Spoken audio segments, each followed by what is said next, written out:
Hello dear students, in this video I am going to explain solution to the first problem given in your study material. From page number 9 of the study material, which is already shared on the Google Classroom, I have listed the problems which I am going to teach in the video lessons. In the first problem, they have asked you to calculate unweighted arithmetic mean index number, unweighted geometric mean index number, unweighted aggregative price index number for the year 2007 with respect to the base year 1990. So base year is 1990 and the current year is 2007. That is, you are supposed to calculate the index number for 2007 with the base year 1990. Compared to 1990, what is the price increase or price hike in 2007 is what you are supposed to calculate. Now how do we do it? What is the information given in the question? They have given you current year prices and base year prices.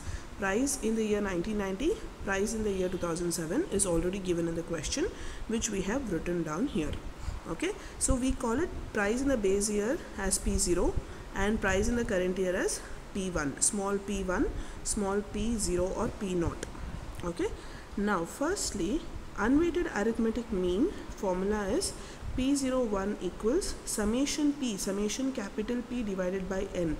Okay, summation capital P, sigma capital P. Now what is capital P? Capital P is price relatives. Now what do you mean by price relative? P1 divided by P0 into 100. Price in the current year divided by price in the base year into 100. So 1350 divided by 600 into 100, 225. 992 divided by 320 into 100, 310. 1560 divided by 1040 into 100, 150. 3240 divided by 540 into 100 is 600. So you have got price relatives this way. So now the formula says summation P, sigma, that is total of this price relatives, summation P or sigma P 1285 to be taken in the numerator, divided by N. N is number of items, 1 2 3 4. 4 items are given to you, 4 commodities. So divided by 4, you will get 321.3. This is your unweighted or simple arithmetic mean index number for this problem. Now unweighted geometric mean index number, the formula goes this way: antilog of logarithm summation logarithm P divided by N. Now you have to calculate logarithm of price relatives. So whatever P we have calculated, you have to calculate logarithm of capital P, that is logarithm of price relatives. Now how do we calculate logarithm? So look at this number 225. The number of digits in 225 is 3 digits. Say suppose if it is 1000, the number of digits will be 4 digits. If it is 10,000 or let's take 11,000, number of digits is 5 digits. 11 followed by 3 zeros, so 5 digits. So number of digits here is 3 digits. 3 digits minus 1 becomes 2. 3 minus 1 is 2. So write 2 point. Okay, 3 digits minus 1 is 2. 2 point. And how do we get 3522? Let's look into the log table. You have to look into log table for this fraction points. Okay, for this decimal points, you have to look into the log table. 225 is the number. So how do we look at the log table? Have a look. 22. 225 is the number. So 22 row number under 5 column. So 22 under 5 gives you 3522. So 3522 is the number that you have to write. 22 under 5 is 3522. So 2.3522 is how you get the logarithm of 225. Then it is logarithm of 310. 2 point, because 3 digit number, 310 is 310, 310, 3 digits. So 2 point you have to write 3 digits minus 1 digit. So 2 point. 4914, how do we get? 310 is the number. Look at the log table. 31 under 0. 31 under 0 is 4914. You can see it here. 31 under 0, 4914. 39 under 0 is 4914. Next, 150, 3 digit number. So 2 point is standard. And 150, how do we see the log table? 15 under 0 is 1761. 15 under 0 is 1761. So 1761 we write here. 600. So 600 is a 3 digit number again. So it is 2 point. But how do we get 7782?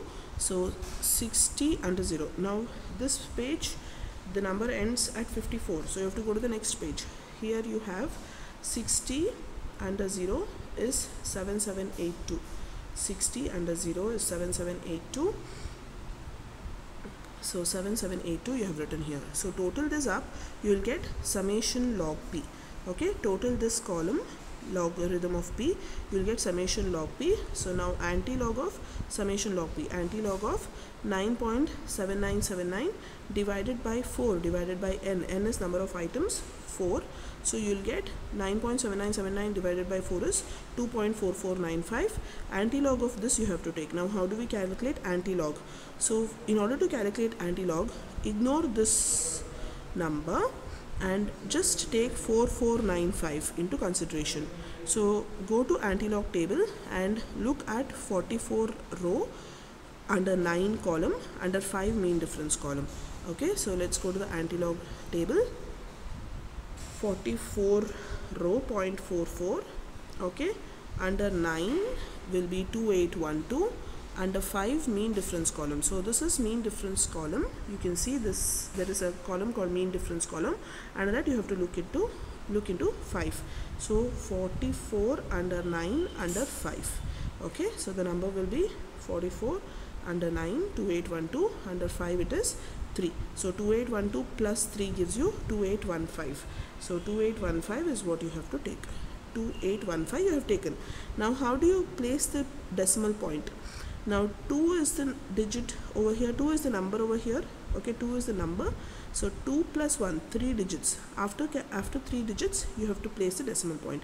1, 2, 3, 3 digits you have to place the decimal point because the number over here is 2. Okay, so you get anti-log. So while looking at anti-log, you have to just consider these decimal points 4495 and look at the anti-log table and write these numbers. 2815 you get, and later on place the decimal points based on this number. If it is 2 point, place the decimal point after 3 digits. If it was 3 point, you have to place the decimal point after 4 digits. 3 plus 1, 4 digits. Here it is 2 point, so you are placing the decimal point after 3 digits. 2 plus 1, 3 digits. 281, 3 digits. After that you place a decimal point, you write 281.5. Anyway, next let's go to unweighted aggregative price index number. The formula is quite simple. Summation P1 divided by summation P0. Small p1 you can see. Summation P1 is total of the current year price. Summation P0 is total of base year price.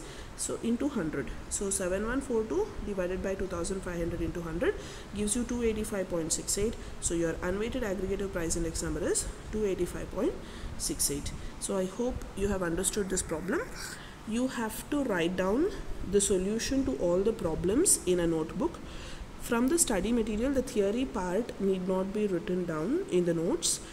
You can take a printout and study from the study material directly, but people who cannot afford to take a printout can write down the theory part in the notes.